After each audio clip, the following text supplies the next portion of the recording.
is meant to bring. And I remember smiles so bright they would last all night, or a month or two, not a lifetime from you. That feeling, that healing. You tell me there's no sunshine today, with the weather inside, that's what we make. Spill your passion over the grain, grab a brush and let's paint the rain.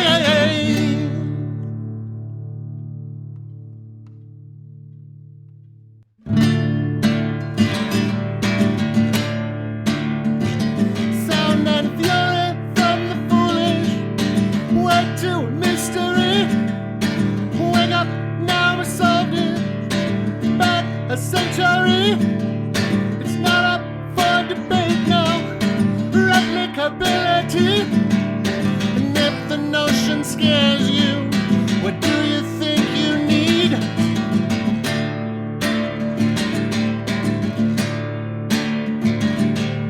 The chorus like a siren, grab you from your dream.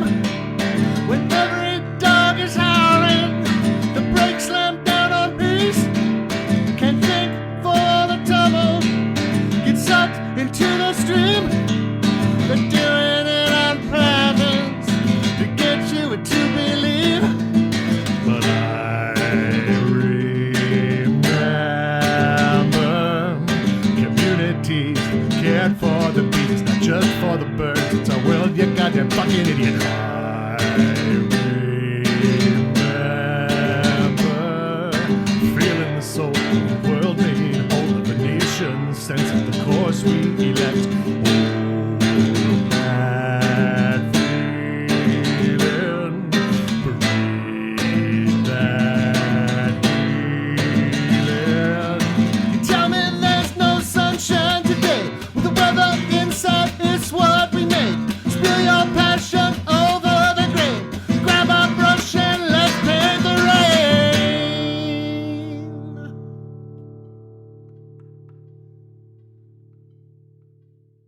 Frank, Chapter 11, The Old Woman's Story.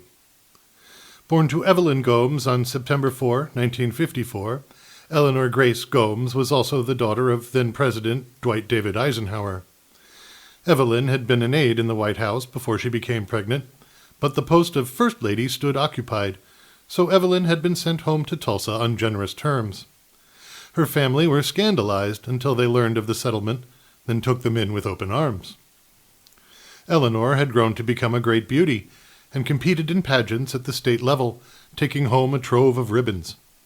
In 1970, she had been named Miss Oklahoma and sent to Atlantic City to compete in the Miss America pageant. There, she had met a handsome and popular movie star. She didn't take home the crown, but Eleanor did come back with a ring. Her movie star brought her to Hollywood and introduced her to all the famous people she'd ever heard of, and they all complimented her beauty. Their happiness became big news, and all of Tinseltown spoke of it. Her movie star had an ex-wife, and a week before the wedding, she invited him by to talk things through over yerba mate and yoga. He fell asleep at the wheel on his way home, and ran his sports car over the cliffs and into the Pacific Ocean. Eleanor's heart broke hopelessly, and her mother despaired, and took them on vacation to El Paso, away from the sea. Her travel agent did not know that the hospitality company that served her customers there had fallen into arrears and been purchased by some enterprising young men from Juarez. These were glad to host as many American women as might seek accommodation. At this point, Frank had to stretch out his search. Newspaper records wouldn't tell him everything. He skimmed a library catalog and found a nonfiction book that included a 3-chapter expose on the very enterprise that had preyed upon Evelyn and Eleanor. Frank accessed the full text. According to the authors, women who had survived vacations with these men reported being raped in the taxicab on the way from the airport, taken to a moldy and filthy motel and raped again, then locked in dog pens. Men would come by after a long wait and haul them up and strip them naked and search their assholes for goodies, then rape them some more and lock them back up with a few bottles of water. Things were going very well for these men, selling the women to prostitution rings and harems and slave pits all over the world. They reached too far, however, when they chose to ransom Eleanor and Evelyn, realizing their family would pay much more than market value. The women had been returned to Tulsa in a grim state. When they reported the details of the hospitality they had received in El Paso and Juarez, everybody from the CIA to the Texas Rangers wanted in on the act of retribution. A joint task force had razed 4 square blocks near the Rio Grande on the Juarez side. The official death toll from the raid, as reported in Frank's text, was 4. Yet the authors had felt moved to include a footnote to the effect that the people of Juarez, who had done the actual counting, had counted 132. Having cross-referenced court records in his search, Frank found, and cleverly unsealed, an account of a private settlement awarded to Eleanor from her uncle Ernest, who had lost his testicles to cancer while Eleanor was on vacation in Mexico. A Tulsa judge had determined that Ernest should pay for his niece's mental health care as long as required, and that he should furthermore desist from joining her in bed as she wept, rubbing against her and moaning, "Oh, fuck, how I miss my balls." Frank, Chapter 12. Further Misfortunes of the Old Woman. Frank found another piece of litigation pertaining to Eleanor Grace Gomes. In 1975, she had developed acute appendicitis. Thankfully, everyone knew what that was and what to do about it, so there should have been no problem. But in 1975, nobody knew what dyslexia was, so when her nurse misrecorded her name as Elena Garcia Gomez, things became complicated. Her abdominal surgeon prided himself on his generous and compassionate nature, and in a profound act of personal sacrifice and bonhomie, performed 2 surgeries for the price of 1, removing Eleanor's uterus in addition to her appendix. In court, the surgeon had raised his hand to God and sworn on the Holy Bible with an air of solemn dignity that when he had performed Eleanor's unnecessary, involuntary hysterectomy, he had no idea that she had access to the legal system. He explained that the Tulsa phone book already registered enough Gomez's for his liking, and held forth on the virtues of his generous and compassionate solution. Thus did he beg the court's forbearance, and received none. He was stripped of his credentials, and opened a charter fishing business in Aruba. Here the trail grew thin indeed, but Frank's curiosity had become piqued. He was able to accumulate a rough narrative from his delving search. Traumatized and barren, Eleanor had struggled in the dating scene. She worked as a barmaid in Tulsa, Dallas, Moab, Santa Fe, San Diego, Portland, Missoula, and Detroit. In Detroit, she met a young evangelical preacher on a mission. There were pictures. They were sweet. Frank could tell no one had needed Eleanor Grace Gomes as much as that preacher did, not for a long time. Sometimes she had the same look she wore way back with her popular movie star. She had followed her new beau on the long road of the stump preacher, and had been a trustee of his church in Houston from the day it was founded.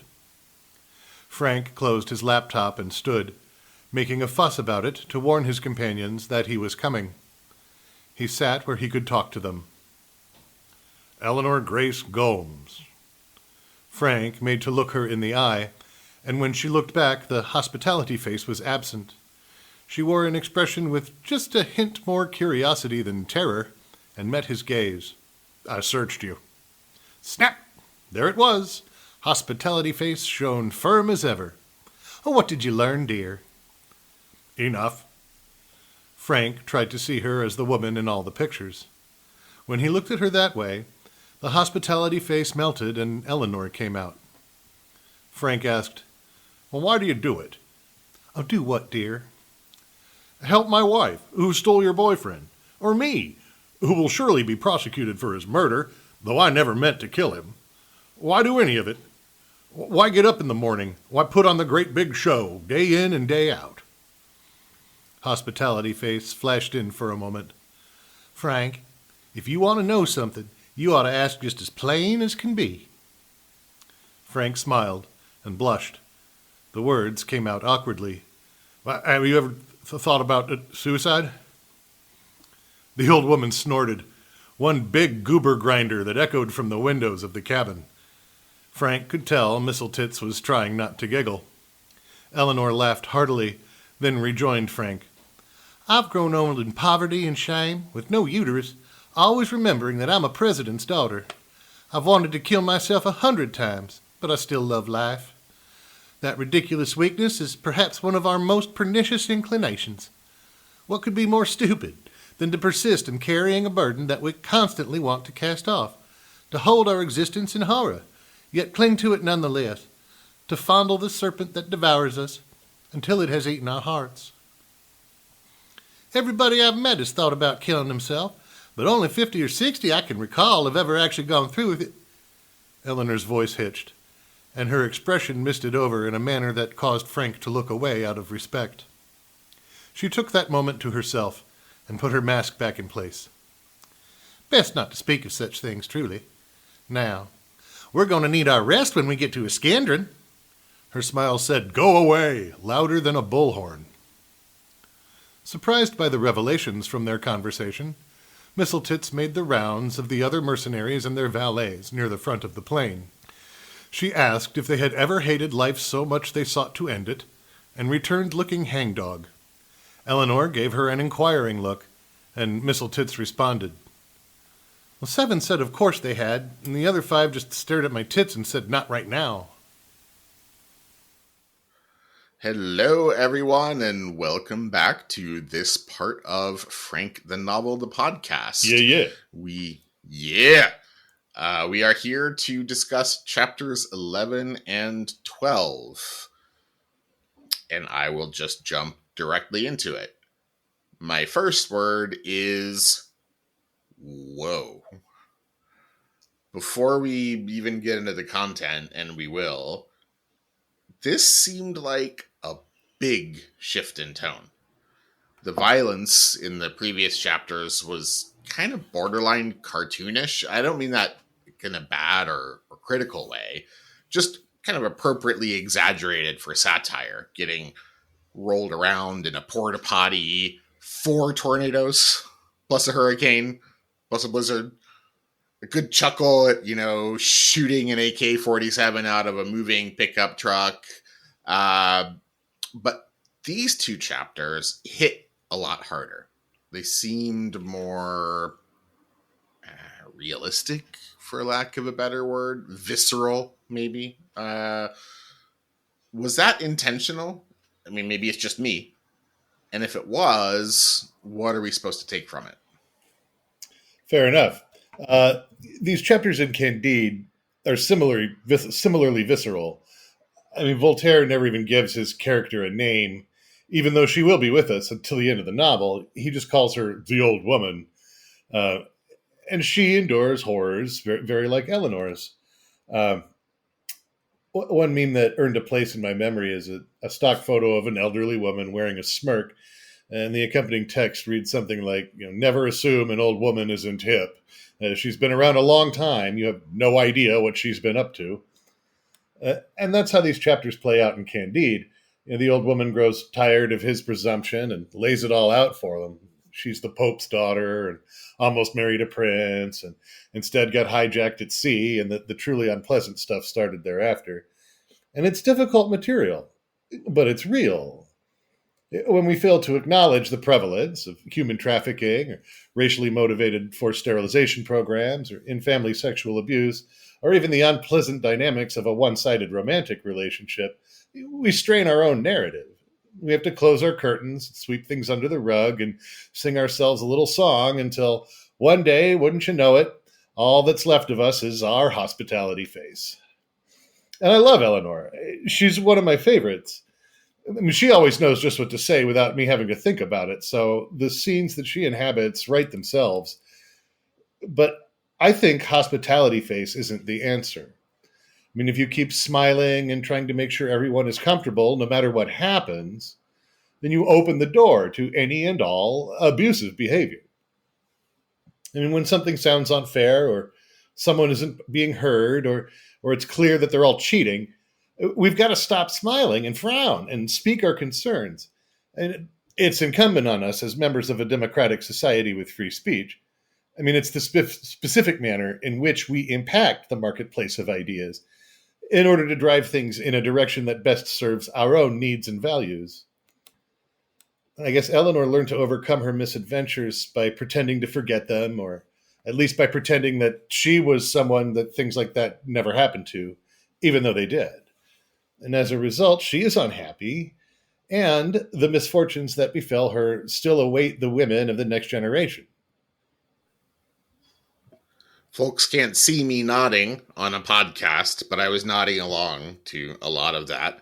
And for those of our viewers who don't know this, one of my other hats, when I'm not a podcaster here with Chuck, is an international human rights lawyer. And I can absolutely confirm that, unfortunately, all of the horrors that befell Eleanor and that Chuck was just mentioning do happen in real life. And a big part of our work is actually trying to pierce through the veil and get people to just realize it. And then, yes, speak up and do something about it. So thanks for that. That's a nice sort of connection also to my next question, which was that this woman has just been through hell. And one of the ways in which I thought about her in these two chapters was as Frank, except fast forward a few decades. Frank hasn't quite had the same litany of horrors yet, but he's got a damn good start, and he's got quite a ways to go before he gets to her age. What I found interesting about that is that she reacts very differently than he does to this parade of misery. So Frank's got his optimism, tarnished and battered, perhaps, and she has her hospitality face. So can you get into that a little bit for us? Can you contrast their different reactions to the misery that's inflicted on them? Actually, to me, it's their comparison that's interesting, as opposed to contrast. As well, Eleanor's hospitality face insists that nothing is wrong. Frank's optimism excuses all the wrong that he encounters. But both produce the same result, which is zero engagement with the problem at the cost of ever-growing cognitive dissonance. And they're both counterexamples of what we should do, which is to point at things that are dumb and could be fixed and say, that's dumb. Let's fix it. Fair point. Fair point. So these two chapters, you've already touched on this, that there's source material in Candide that prompted this focus on Eleanor and the content of these two chapters. I'm still left the question, though. They're suffused with sexual violence. And you are still you. You are still an author with agency and could have chosen any number of horrors that could have been visited upon Eleanor Grace Gomes. You chose these. Why? Why this particular category of horrors, and why here at this point in the story? So going back to the meme of the smirking elderly woman, I think Voltaire sort of wanted to give his readers a jolt. This unassuming gray-shawled handmaid suddenly opens up into a maelstrom of life, waves and teeth and passions. In part, it was to garner attention, to spark the sort of conversation we're having right now. But Voltaire didn't engage in this practice purely for the attention. For him, it was a device. It was a means of saying to his audience, look, this is who we are. Is this who we want to be? Voltaire didn't pick these details purely for their incendiary value. He had heard enough people tell enough stories, just like Eleanor's, that when he went ahead and included those elements that were problems for his friends back then. And I chose to repeat them because I've heard enough people tell enough stories to know we have the very same problems now. I wish I could disagree with you. I wish I could say, I contest the factual underpinnings of what you're talking about. That kind of shit doesn't happen. Unfortunately, I am not possessed of Frank's optimism, nor of Eleanor Grace Gomes's hospitality face, so I can't say that. All I can do is urge our listeners to listen to what Chuck is telling you and use your voices. Stand up and speak out.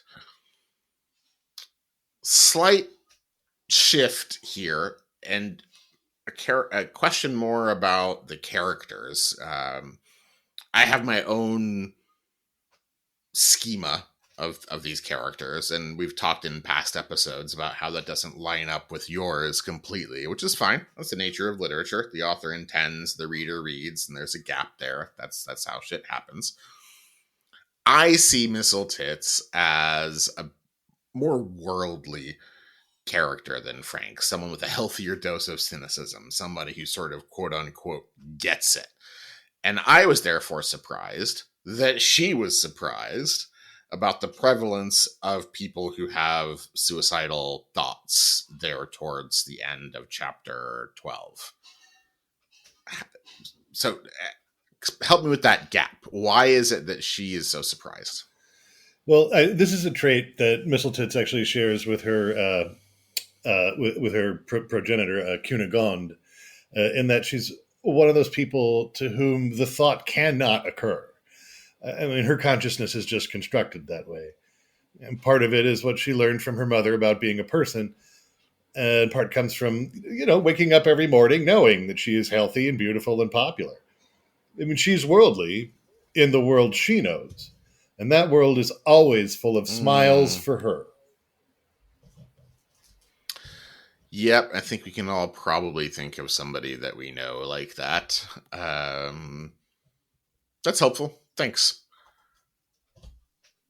In conclusion, I will continue with my hallowed, time-honored, long-standing tradition of posing to you the philosophical questions that your characters ask, but frustratingly don't give us a direct answer to.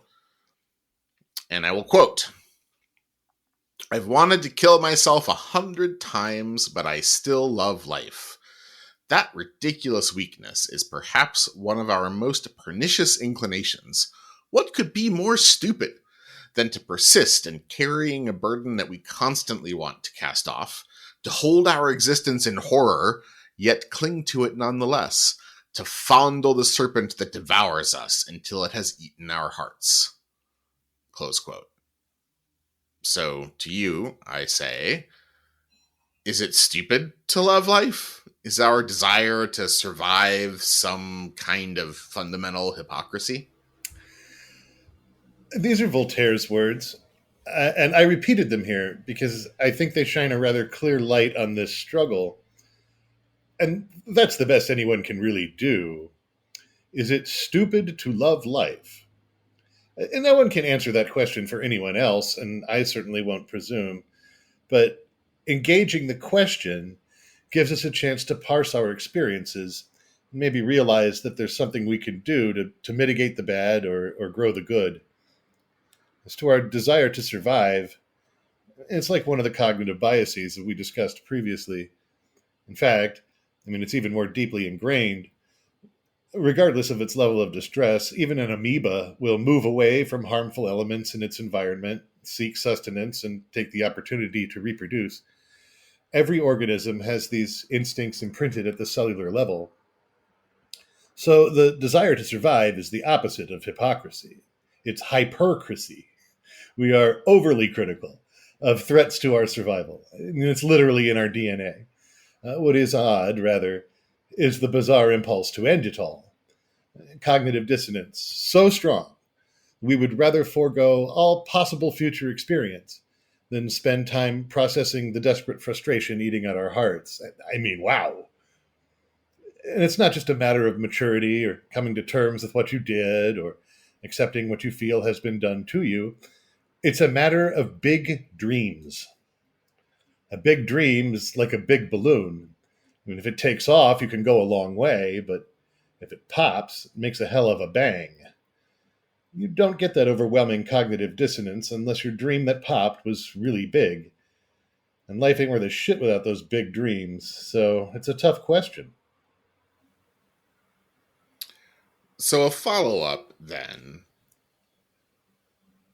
In my day job, I've worked on a concept that researchers have determined exists, and they call it climate anxiety. And it is experienced to very high degrees among youth of the world, not just of the US or of Western Europe, but all over the world. And it's what it sounds like.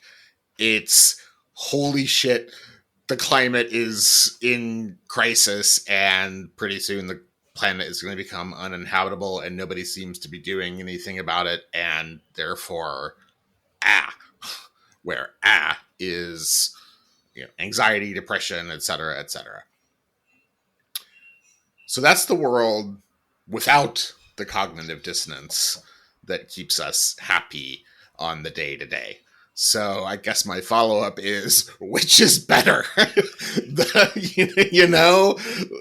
Because when you get out of the cognitive dissonance, there's some genuinely fucked up shit to be genuinely fucked up about. Well, we talk about anxiety and depression, especially in our Western milieu, as if they're always problems and never reasonable responses to difficult situations, right? Uh, I mean, seasonal affective disorder is a perfect example. If it's cold outside and the sun's only up 5 hours a day, maybe it's not such a bad thing to sleep a little bit more, sort of a proto hibernation or something like that, right? I mean, if it's really bad and you're just not doing your job or taking care of yourself or your family, then yeah, it's problematic, right? If you're a little bit depressed because your girlfriend just told you she's been cheating on you, and all your bandmates hate your guts and don't want to hang out with you, and you just burned the roast or something like that.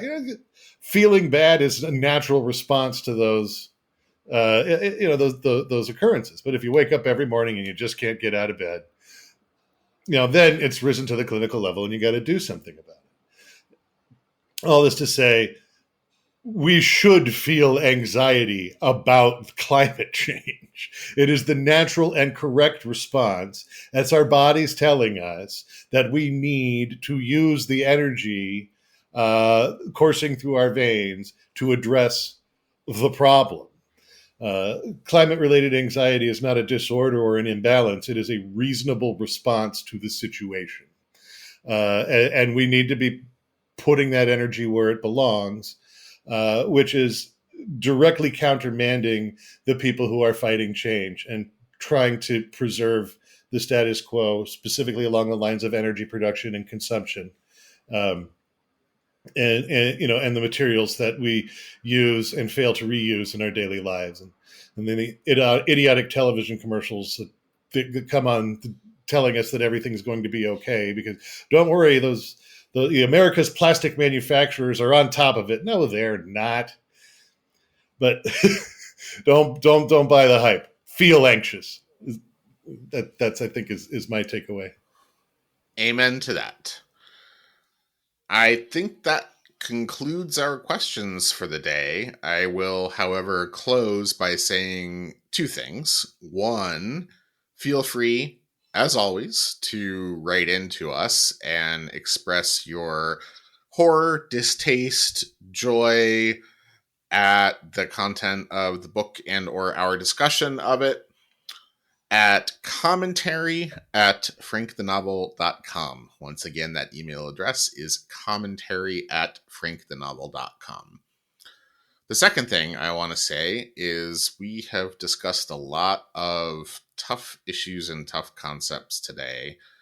And it may be that some of our listeners or some of the people known to our listeners are experiencing some of those things. So if you or someone you know needs help, please call or text 988 or chat 988lifeline.org for mental health support. You can also find local mental health and crisis resources at don'tcallthepolice.com. If you're listening from outside of the US, please visit the International Association for Suicide Prevention.